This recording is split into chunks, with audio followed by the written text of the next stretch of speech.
ವರ್ಷದಂತೆ ಈ ವರ್ಷವೂ ಗಂಗಾ ಜಯಂತಿ ಪ್ರಯುಕ್ತ ರಿಪ್ಪನ್ಪೇಟೆ ಸಮೀಪದ ಕಾಳೇಶ್ವರದ ಶ್ರೀ ಗಂಗಾಪರಮೇಶ್ವರಿ ದೇವಸ್ಥಾನದಲ್ಲಿ ವಿಶೇಷ ಪೂಜಾ ವಿಧಿವಿಧಾನಗಳೊಂದಿಗೆ ಗಂಗಾ ಜಯಂತಿಯು ವಿಜೃಂಭಣೆಯಿಂದ ನೆರವೇರಿತು. ಹಾಲುಗುಡ್ಡೆಯ ಕಾಳೇಶ್ವರದ ಗಂಗಾಪರಮೇಶ್ವರಿ ದೇವಸ್ಥಾನದಲ್ಲಿ ಗಂಗಾ ಜಯಂತಿಯ ಪ್ರಯುಕ್ತ ಪೂರ್ಣಕುಂಭ ಕಳಸದ ಮೆರವಣಿಗೆಯೊಂದಿಗೆ ಸಾಗಿಬಂದು ದೇವಿಗೆ 101 ಕುಂಭಾಭಿಷೇಕ ಮಾಡಲಾಯಿತು.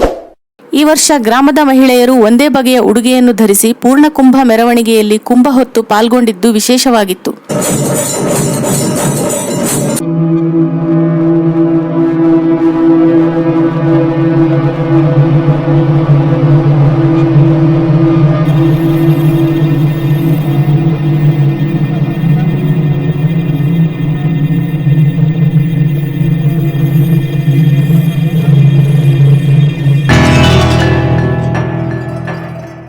ಹರತಾಳಿನ ರಾಮಾಶ್ರಮದ ರಾಘವೇಂದ್ರ ಹೊಳ್ಳ ಅವರ ಪ್ರಧಾನ ಪೌರೋಹಿತ್ಯದಲ್ಲಿ ಗಂಗಾಪರಮೇಶ್ವರಿ ದೇವಿಗೆ ವಿಶೇಷ ಅಲಂಕಾರದೊಂದಿಗೆ ಕಲಾತತ್ವ ಹೋಮ, ಪೂರ್ಣಾಹುತಿಯೊಂದಿಗೆ ವಿವಿಧ ವಾದ್ಯಗಳೊಂದಿಗೆ ಡೊಳ್ಳು ಕುಣಿತ ಹಾಗೂ ಚಂಡೆ ವಾದ್ಯಗಳ ಜೊತೆಗೆ ಮಂಗಳಾರತಿಯೊಂದಿಗೆ ವಿಶೇಷ ಪೂಜೆ ಸಲ್ಲಿಸಲಾಯಿತು.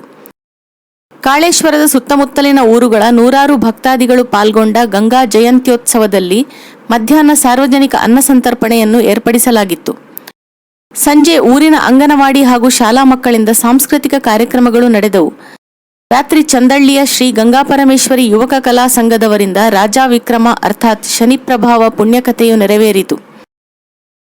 ಕಾಳೇಶ್ವರದಲ್ಲಿ ಗಂಗಾ ಜಯಂತ್ಯೋತ್ಸವವನ್ನು ಯಶಸ್ವಿಯಾಗಿ ನೆರವೇರಿಸಲು ಜೊತೆಯಾಗಿ ದೇವಿಯ ಕೃಪೆಗೆ ಪಾತ್ರರಾದ ಸಮಸ್ತ ಭಕ್ತಾದಿಗಳಿಗೆ ಶ್ರೀ ಗಂಗಾಪರಮೇಶ್ವರಿ ದೇವಸ್ಥಾನ ಸೇವಾ ಸಮಿತಿಯವರು ಧನ್ಯವಾದಗಳನ್ನು ಸಲ್ಲಿಸಿದ್ದಾರೆ.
ನ್ಯೂಸ್ ಪೋಸ್ಟ್ ಮಾಠಂ ಇದು ಹೊಸನಗರ ತಾಲೂಕಿನ ಮೊಟ್ಟಮೊದಲ ಅಧಿಕೃತ ನ್ಯೂಸ್ ಯೂಟ್ಯೂಬ್ ಚಾನೆಲ್.